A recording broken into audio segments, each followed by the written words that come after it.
Վերջին 10 տարիներին զինվորական ծառայության հրավիրվածների 30-ից 40%-ն է զորակոչվում ծառայության։ Մինչև 18 տարեկան արական սեռի քաղաքացիների ՀՀ քաղաքացիությունը փոխելու բազային տուրքը նոր օրենսդրական նախաձեռնությամբ առաջարկում են 15 միլիոն դրամ դարձնել։ 2020-ից 24 թվականների ընթացքում մինչև 12 տարեկան 8721 տղա է հրաժարվել Հայաստանի քաղաքացիությունից։ Հայաստանից մեկնում են բուժման կամ ուսման պատրվակով։ Մինչև 27 կամ 37 տարին լրանալը չեն վերադառնում։ Հարուցված քրեական գործերից 2494-ը կարճվել են քրեական պատասխանատվության ենթարկելու վաղեմության ժամկետն անցնելու հիմքով։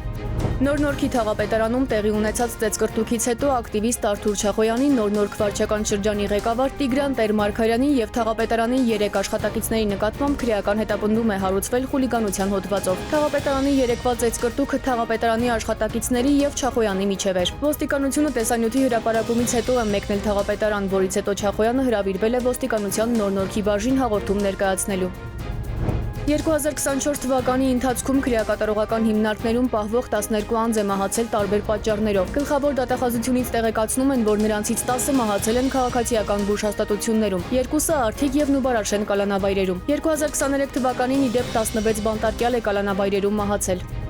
Ոստիկանությունը քաղաքացու նկատմամբ բռնություն է կիրառել, պնդում է նրա փաստաբանը։ Տեսանյութ է տարածել սոցցանցում ու գրել. Նախ բռնության են ենթարկել տանը ապատարել ոստիկանություն, որտեղ շարունակել են ծեծել ու բերանը փակել կպչուն ժապավենով։ Ներքին գործերի նախարարությունից էլ պարզաբանում են, որ ոստիկանության Արմավիրի բաժնի ծառայողները այցելել են բնակչի տուն։ Ներկայացրել քննիչի որոշումը, ինչից հետո նա դրսևորել է ոչ պատշաճ բարք, չենթարկվելով ոստիկանության ծառայողների օրինական պահանջներին։ Այնուհետև ոստիկանները կիրառել են ֆիզիկական ուժ եւ նրան հարկադրաբար ներկայացրել վարույթն իրականացնող մարմին։ Ոստիկանության ծառայողների գործողությունների իրավաչափությունը ուսումնասիրում են ներքին անվտանգության եւ հակակոռուպցիոն վարչությունում։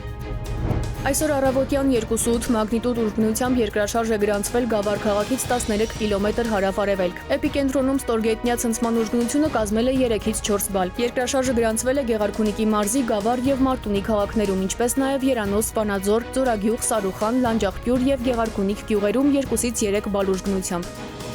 Սիլվի Մուրադյան, ժամը լրատվական։